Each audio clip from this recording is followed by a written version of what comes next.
Hello, my loves. Okay, so it's been a very interesting few days. I believe we are on days 19 and 20, or maybe 18 and 19. We're certainly on RISD Museum Research Days 9 and 10, the last 2 days. So I'm going to give you a little bit of a recap. I don't normally do that in these vlogs, but I want to keep the story all together, and the story has been a saga over like the last 2.5 days, and will be a saga for many days to months to come. So, so bear with me if you've already heard part of the story, but I want to just keep it all together. So, on Wednesday, towards the end of the day, it was after lunch, I decided that I needed to switch it up a little bit, and I decided to look at a pre-Columbian textile. And so, as I previously explained, the head curator of Costume and Textiles and I lay out this very, very big textile. We were only able to unroll about a third of it, put it on the table, which is 6-7 feet long, wide. And we are looking at what we believe to be the front facing. So it's going to get a little confusing. So I'm going to call that side A because we're not sure what's the front. Okay. So side A is painted. It's what you would expect from a Shanghai textile, which Shanghai people were of what is modernly known as Peru. Sometime between like the 1100s and early or to the 1400 time frame. And it was, when it was unrolled, it was like, okay, this is what I expect it to be. And so we take a moment to sort of survey the textile, and at the same time, not really coordinated, we both curiously lift up a corner and both kind of looked at each other and laughed, but then looked back down at what we were seeing and both said, what? Like, that's not what I expected. So we then, fold it back almost halfway back towards the other sides, right? Just to see what's going on the bottom.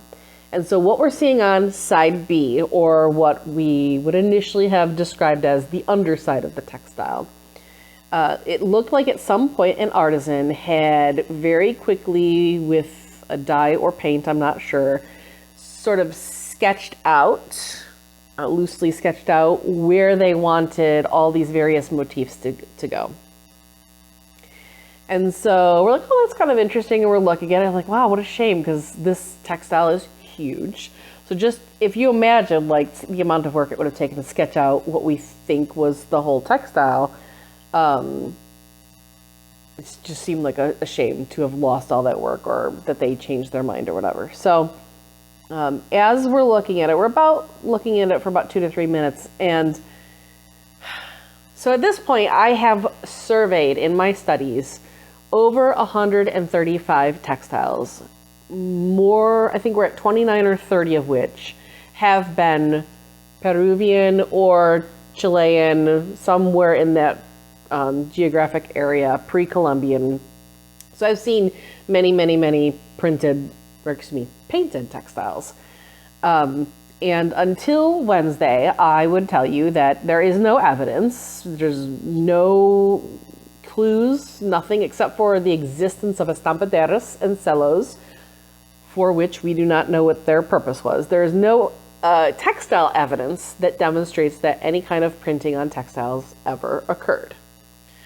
So my eyes are like scanning this, and usually with a sketch or a painting or whatever, there's just so many beautiful asymmetries and unique outlines that it's pretty easy to sort of scan the whole thing and go, yeah, it's all hand drawn or hand painted or whatever.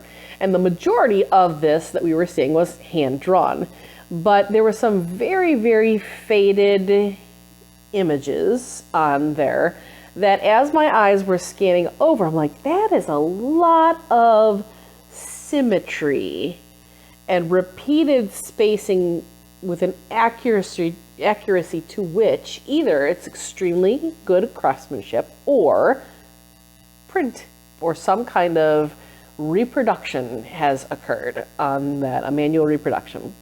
So I didn't say anything at first because, of course, I don't want to be like, oh, it's printed, everything's printed, right?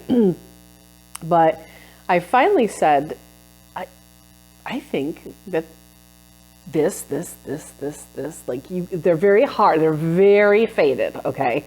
So it's kind of hard to make out, but when you stand back and you look at it and you're looking, I'm like, these look repeated with the same amount or with such accuracy in the spacing and the positioning that just to my naked eye, my gut tells me that these are printed. And so she started looking and she's like, yeah, I would agree. They do seem pretty similar. I said, so until I can really like get into Photoshop, well, first of all, get proper photography at the same exact distance, at the same exact angle of each of these occurrences, and then attempt to overlay them in Photoshop or some other similar software to see if there is similarity. You can't for sure say, right? There are some other ways, but that's one of the best ways, because there was nothing in what initially we thought were actually two different stamps. Initially I described one as looking like a dog or some kind of canid, and then eventually I decided I think it's some kind of bird. And then the other one, it just looked like a very generic stepped geometric motif that you see in a lot of Peruvian Shankai art. So I was like, I was like, wait, look, there's two of them, and these two things both seem to have the same level of accuracy with reproduction, right? So we're looking at it and we're both like, yeah, I think these might actually be printed. So I said, well, I'll try and take some photographs.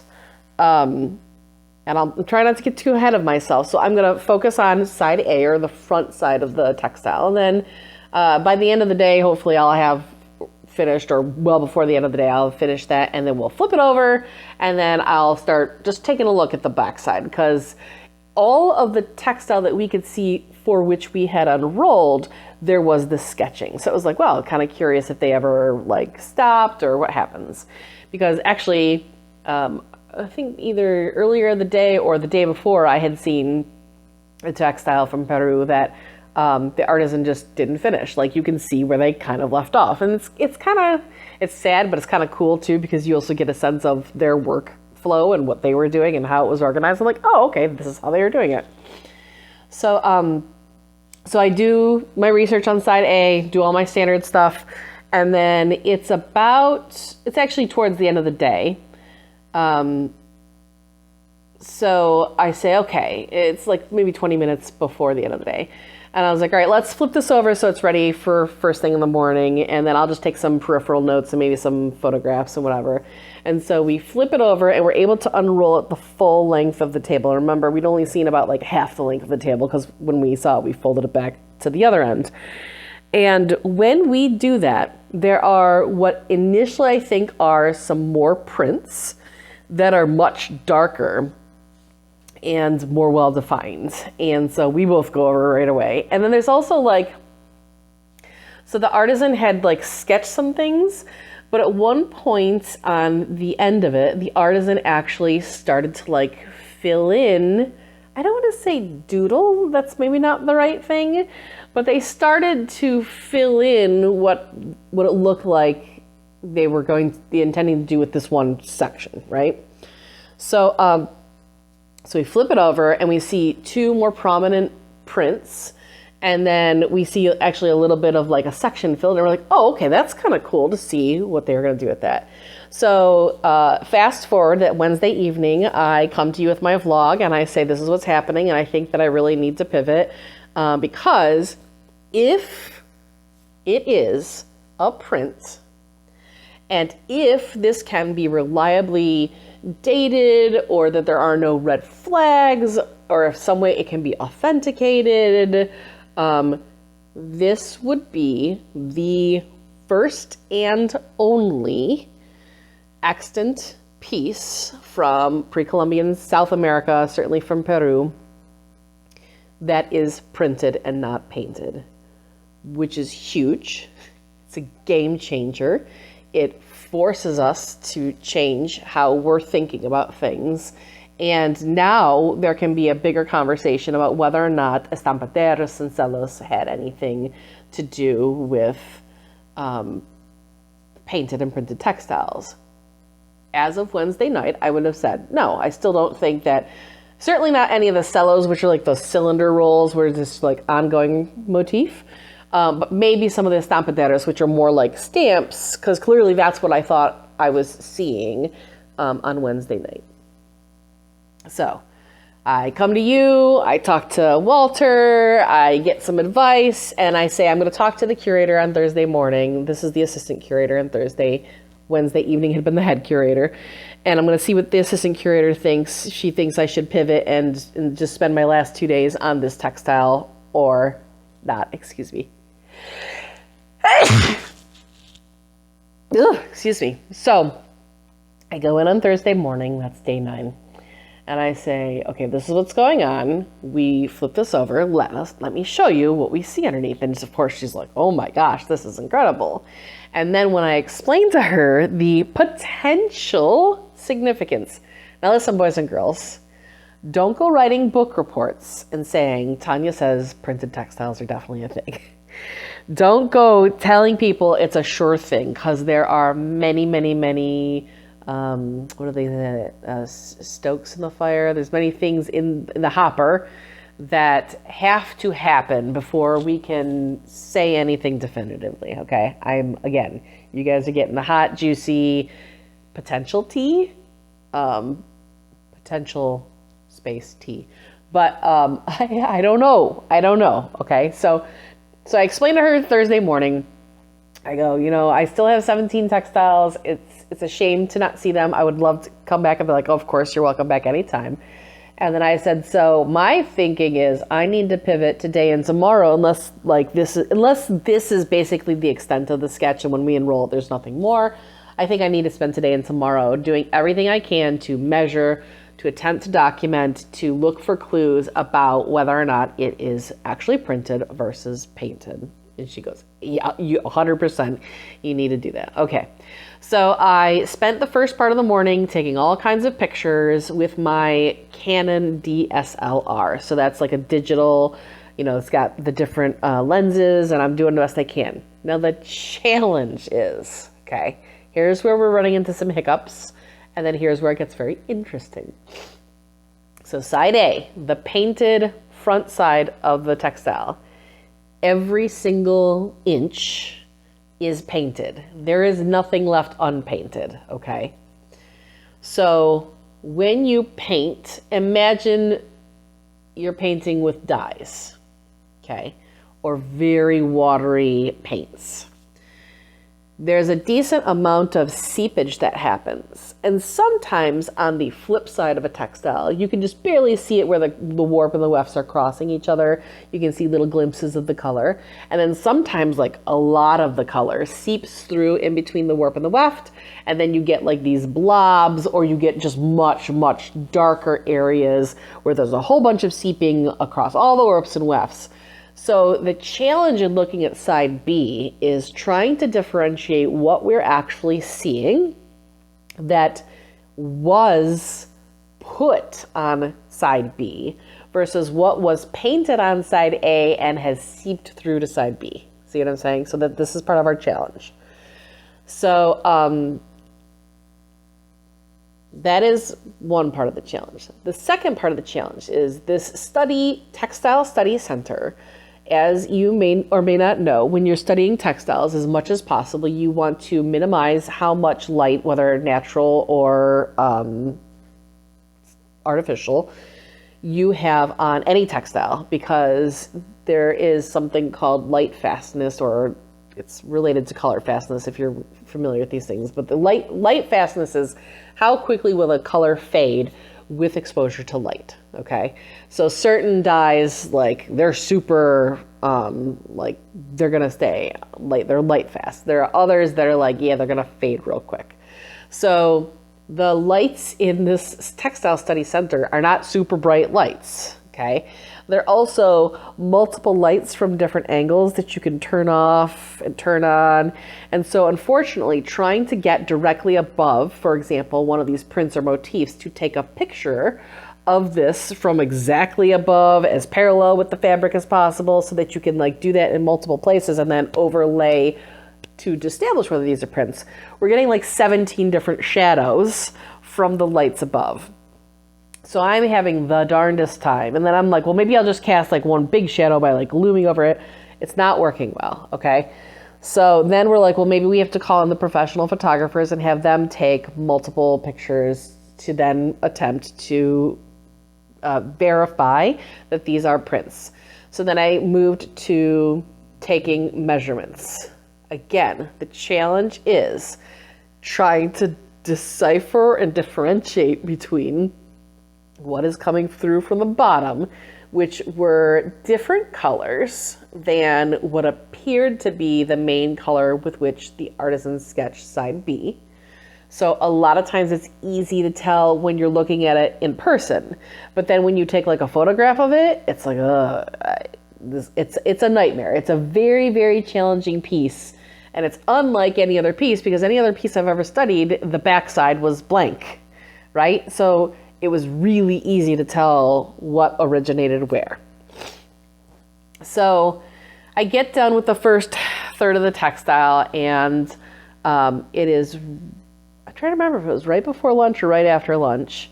At some point, we're like, okay, let's gear it up for the next thing. And so we unroll the second third of the textile.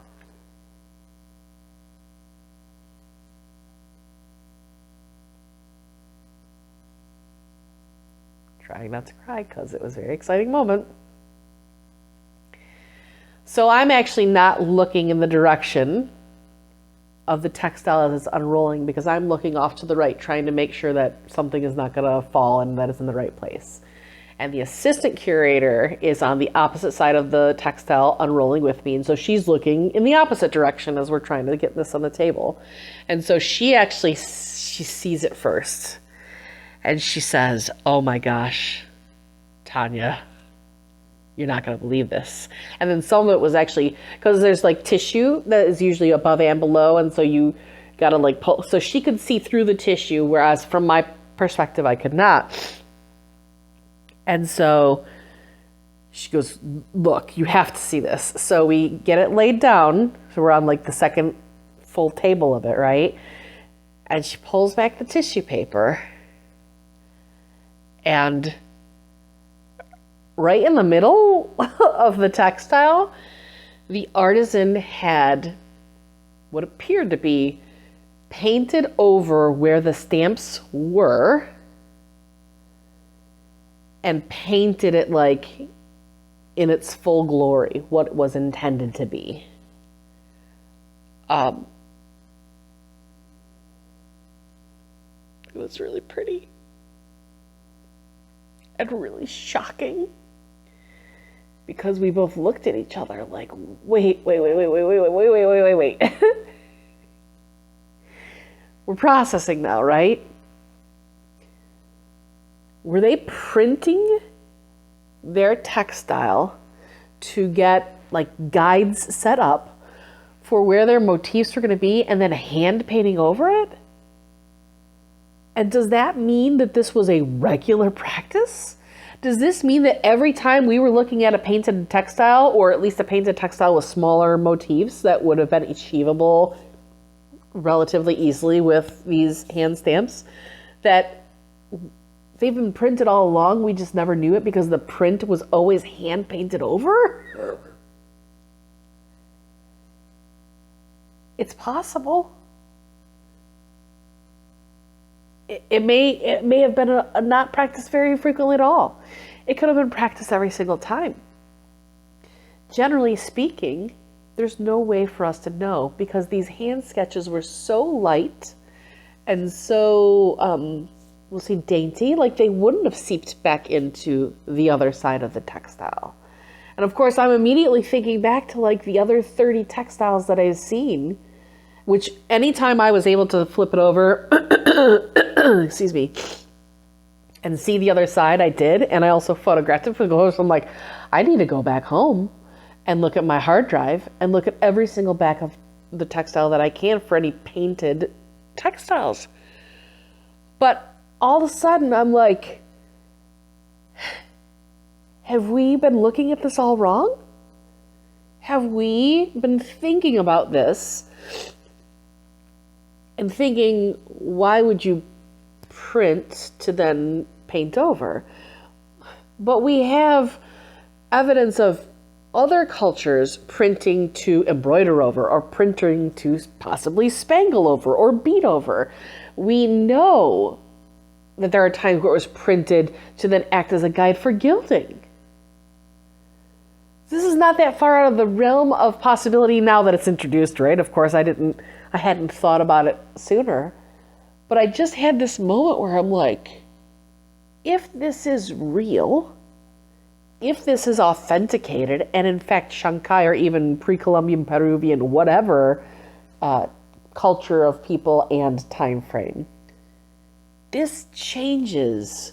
This is a game changer. Not only are the fact that there's printed textiles a game changer, but if they printed and then painted over it, no wonder we don't have any evidence.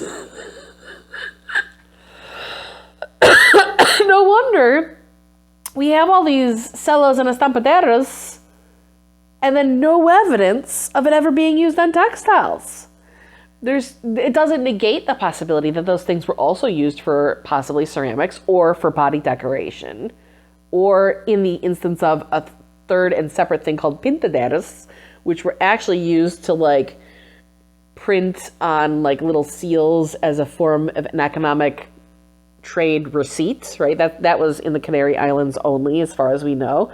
But we've got estampaderos, celos, and then pintaderos. Pintaderos we've sort of ruled out as like Grand Canary Islands only, used for economic trade, not for ceramics, and not anything else, not like, useful ceramics, but certainly printed in. So I've got my receipt, I paid, here's my, I bought these 40 bales of hay or whatever. Bales of hay, sorry. Modern example, but you know what I'm saying. But the celos and estampaderos, we still don't know what they're used for. And so I had this moment where I was like, we've been thinking about this all wrong. Even if this textile turns out to be a fake, a counterfeit, or not necessarily intended to be a counterfeit, but just done in a much more recent time frame, it's a possibility, right? Now, that's only a theory. We have no proof, right? So we're just like, what is happening? Why in the this thing is 300 plus centimeters. So 3 meters, that's almost 9-10 feet, right? Long. No, it's more than that. It's got to be more than that. It's huge.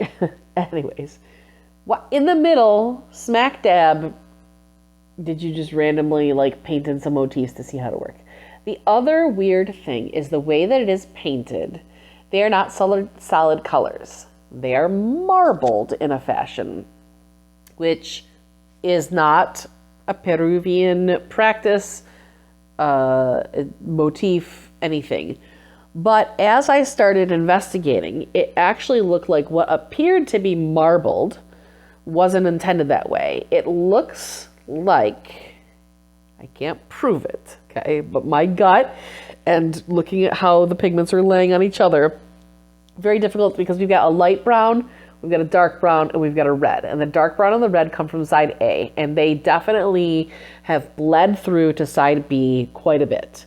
So that when you're looking at side B, which is the sketched side, you have a very, very light brown, which is even more faded in different areas of the textile. And then you have this darker brown and this red that has blended like through or was hand painted over. It's hard to describe until we can get some pictures and like talk about it some more. So So we were just kind of baffled.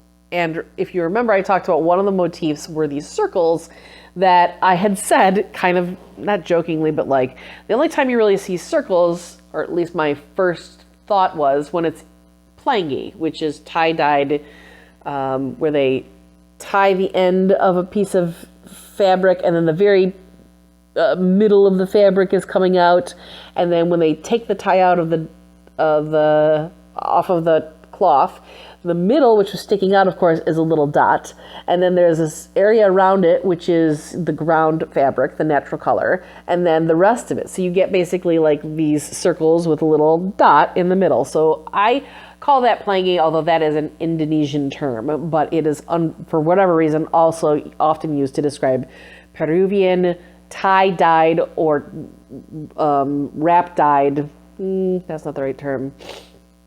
I say tie-dyed seems weird, but that is the right term. Tie-dyed textiles.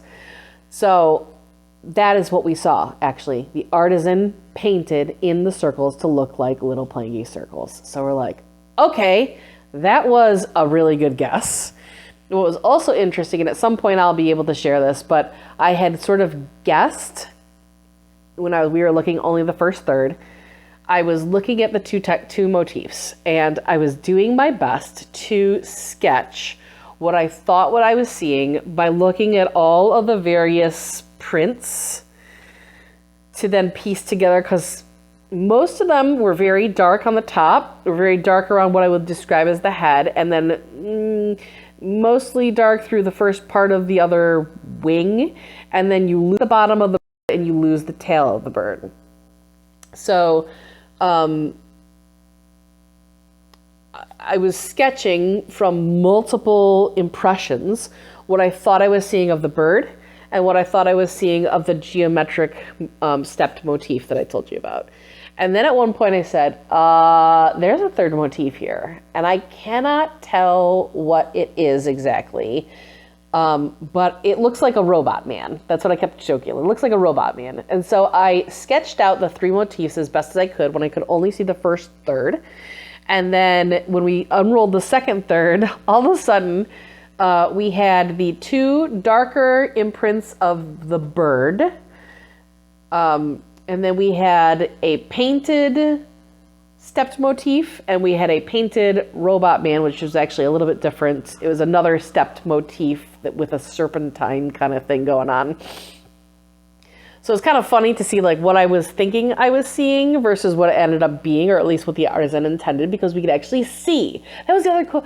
That was the thing when we unrolled that second third. We had this moment where it was like, oh, I got to see inside of the artisan's, their mind, their hearts, right? Like, for a moment, I got to see what they had intended for this whole thing, this masterpiece that never came to be. And it was like really wonderful and sad all at the same time. I was like, oh, they put so much work and love, and for whatever reason, it wasn't finished. So I actually had to step away when that second part was unrolled. I made an excuse that I had to go to the bathroom because I was like, I'm going to cry, which I'm trying not to do right now. But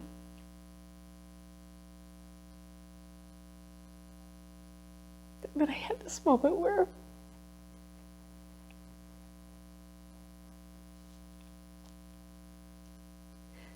I imagined my mom saying, "That's my girl," and a high five of me. And then I really started crying.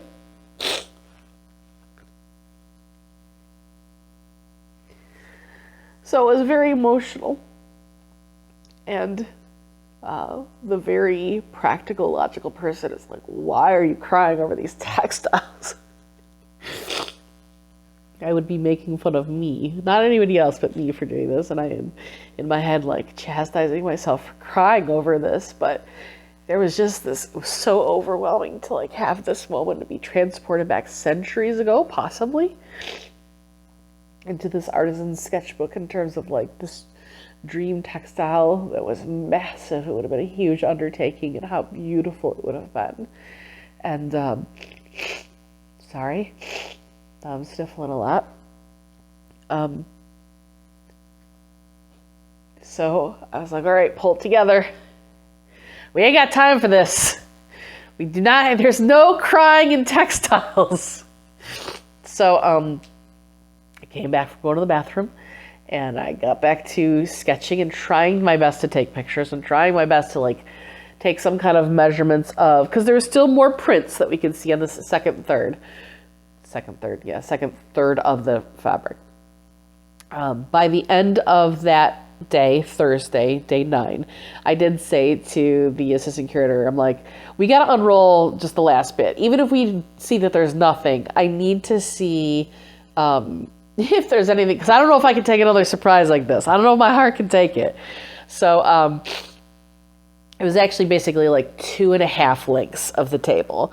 So we unrolled it. There was not much more, although there was one section where, again, the artisan had kind of started to paint in how they wanted the dividing motifs between these 3 things. So there's 3 stamps, and then there's the plangy circles. So it's actually 4 motifs.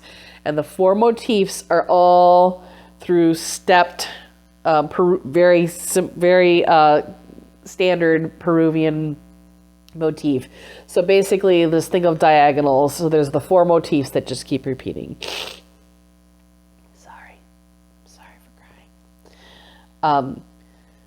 So I was like, all right, I just can't take any more, too much emotional activity. It's been a very tough few weeks for me already. So we rolled back up that last bit, and then the cavalry started getting called in because so the head curator, of course, knew it had happened on Wednesday night, and Thursday, the head curator and the assistant curator are like, all right, we need to start getting some things going on. So they called in their assistant conservator, and then the assistant conservator was very excited, so they called in the head conservator, and then the head conservator came in and consulted with us at the end of Thursday evening, and she was like, okay, we need to call in even more cavalry.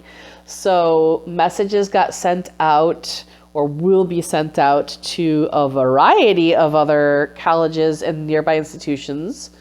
I believe the plan is, I don't know if everybody will be involved, but they were talking about Harvard, Yale, Brown University, which is also here in Providence, and Boston Museum of Fine Art. So on top of that, 2 different experts in the field of Peruvian and or South American pre-Columbian textiles were called in via email. So one of them responded late last night, and then I responded even later, which is why I said I was up very late. And so we sent some pictures of the areas over which the artisan had painted their intended motifs. Not necessarily the pictures of what we believed were the prints. And we said, hey, we think we might have found some prints. And so, of course, this poor expert is like, those don't look like prints to me. Like, they look very hand-painted. We're like, oh, okay, yes, they are hand-painted.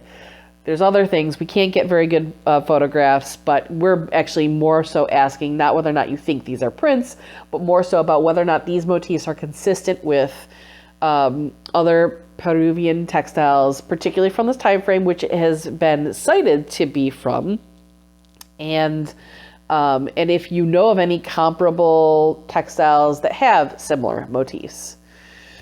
And she responded today and said, oh, well, yes, actually, there's this, and this. And even had, I think, 1 or 2 examples of the circles painted like plangy, not just resist-dyed or tie-dyed, but actually painted like plangy to imitate that look. So we're like, okay, so all of the motifs are consistent with what that time period or even earlier, with the Shankai people or possibly the Chimu people. Then the conservator that came in and talked to us We're still waiting to hear back from the second expert in pre-Columbian textiles. The conservator from RISD Museum, who's calling in even more cavalry, talked about and was able to look at some of it under the microscope and, said there's no red flags here, but obviously a whole lot more work needs to happen. Now, we sat around and probably just talked for about an hour because the challenge is this, okay? So stick with us because this is where it gets real complicated and we're not exactly sure how to do this, okay? We can't just test the textile. Well, we can, right? The textile itself could be, we'll say 14th century, right? But that doesn't necessarily tell us if the sketching and the printing on side B is from the 14th century. So while at some point they may test the textile, whether carbon dating or some other test, to see if it is consistent with that time period, that is not the focus of the testing at this point. The other challenge is we cannot just take a few threads and send them off to be analyzed because side A, the front side, has 4 or more paints, which very well could be from the 14th or earlier century. But then again, we could have more modern paints or pigments on the other side. And so that will cross-contaminate and create very confusing results. So the challenge that we have is, can we possibly scrape off enough pigment from side B through which there is not a lot of bleed through from side A? And so there was a lot of time that was spent with the microscope trying to pinpoint where those positions could potentially be. So we had some of that conversation. I took some pictures. I've made some notes. I also found a very, very, very teeny tiny bright yellow feather. It was beautiful.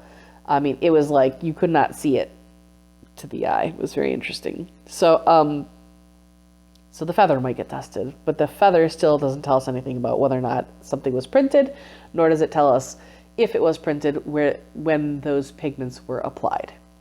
So, what is happening in the next 2 weeks, I believe, this happened today before I left. Brown University is coming over with an XRF. I don't know what that means or what it stands for, but it is some kind of like UV light, I think. And they are going to look at the pigments under the XRF to establish whether they are mineral, like an ochre, or to establish whether they are organic, like a cochineal. This will help them figure out how they're going to proceed in testing other things. So that avenue has begun. Things are already in motion. People are already on their way. They're very excited about this. This is like out of my hands and into the hands of the head and assistant curators, who of course are very excited, naturally, about the possibility. And all of us are very reserved, right? Like I'm over here crying, but I'm also like it could be a fake. It could have been done in the 1950s, right? It's possible. So that is going to happen. We are probably not going to get any kind of results, and we may ultimately not be able to test and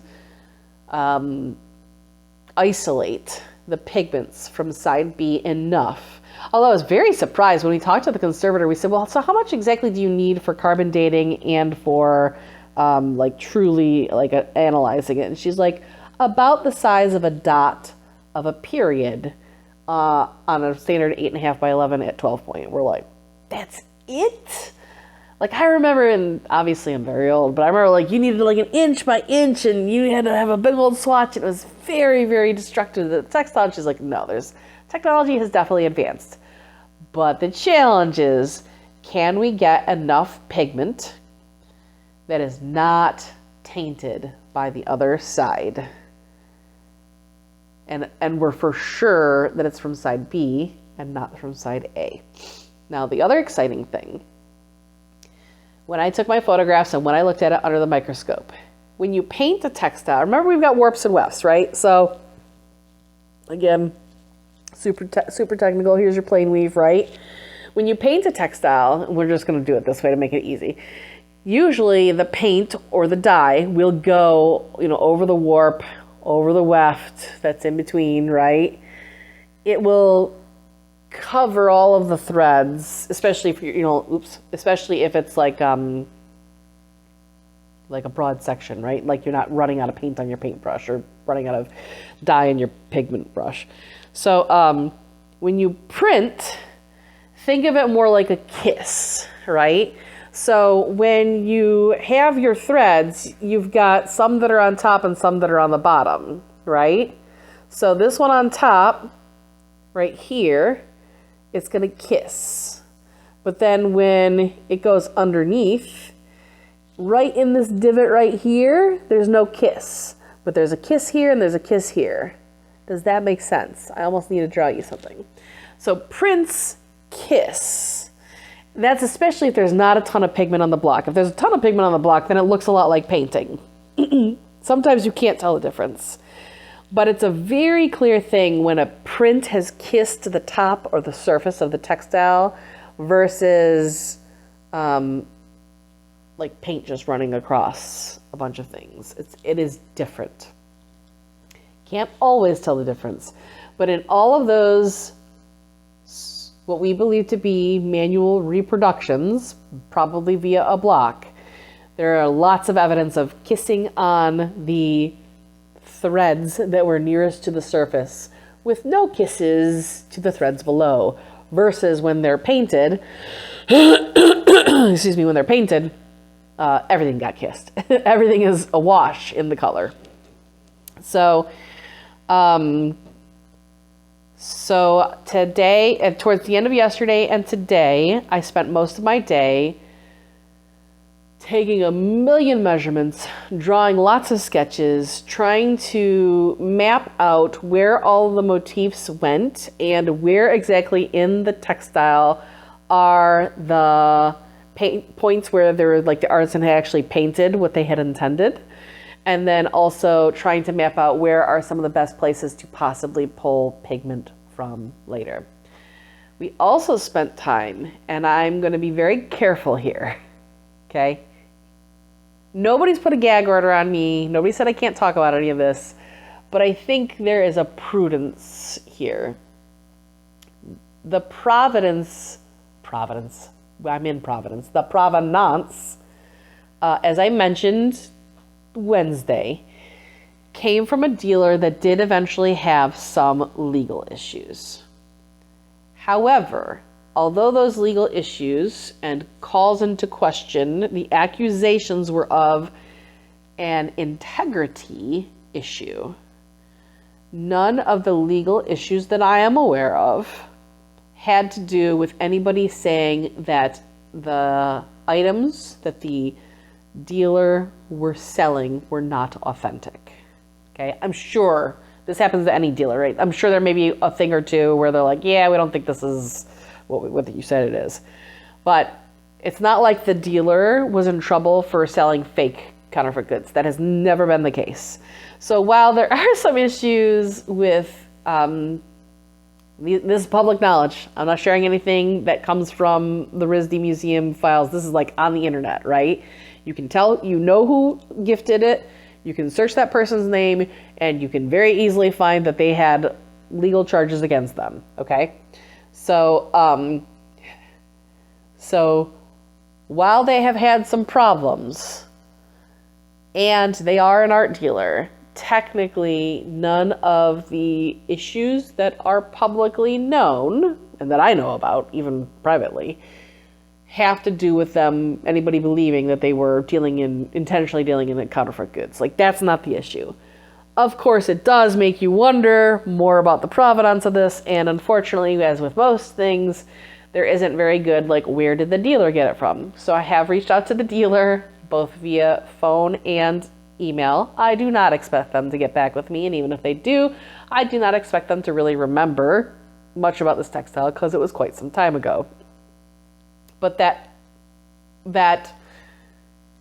trail is being followed, as are some other trails behind the scenes to perhaps establish maybe where this textile was purchased from by the dealer, to give us some maybe better idea of, again, authenticity and reliability in dating it to the time period that it's dated.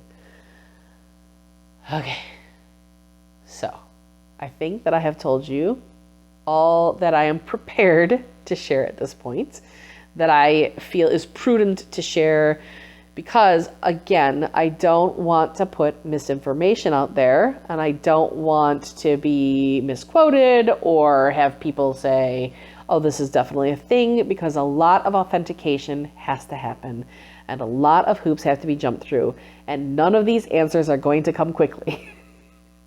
I know you all had to wait 2 days to at least hear this much, and some of you were waiting with bated breath and were dying to hear the answers, and you, like me, are going to have to wait even longer. I mean, this months is an optimistic estimate. It could take even longer than that to get any answers. And then ultimately, here's the other, like, we all have to be cautiously guarded, reserved, optimistic. We may not be able to get any answers. We may not be able to isolate enough of the pigment from side B to authenticate, but it doesn't rule it out, right? And then the conversation needs to happen of, here is one example. Did it possibly happen with others? Here is one example of what appears to be a printed textile that the artisan then hand painted over.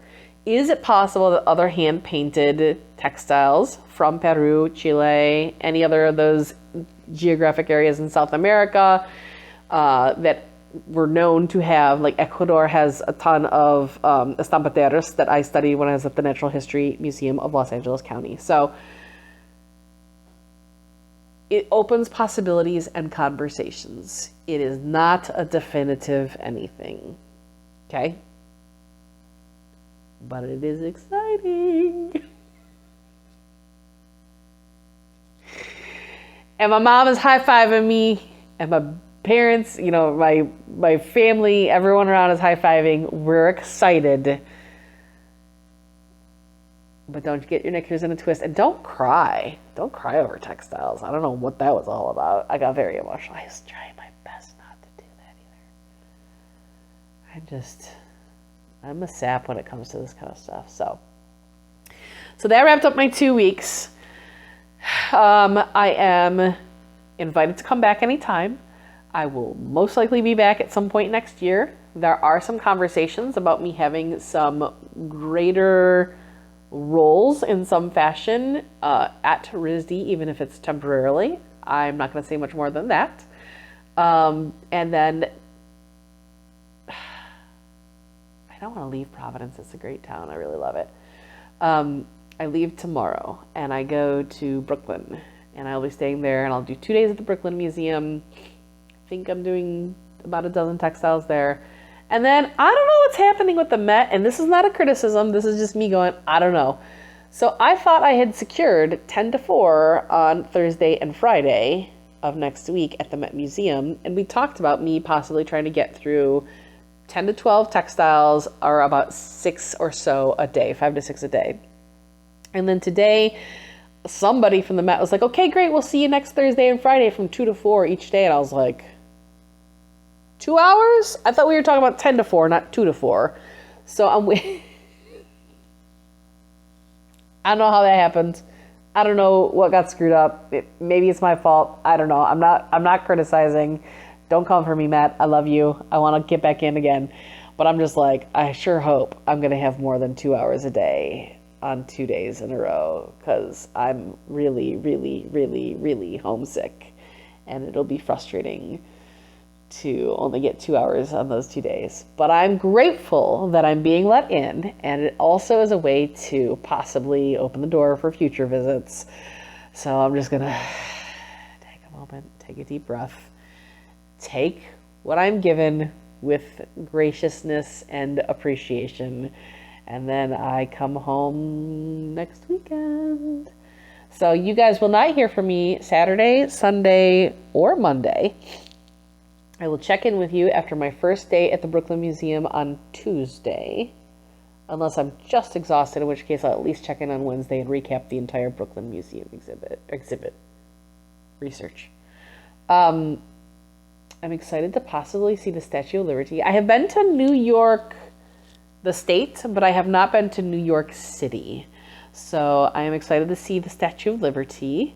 I'm excited to see Central Park, which is apparently right across from the Met, or very, very near to the Met.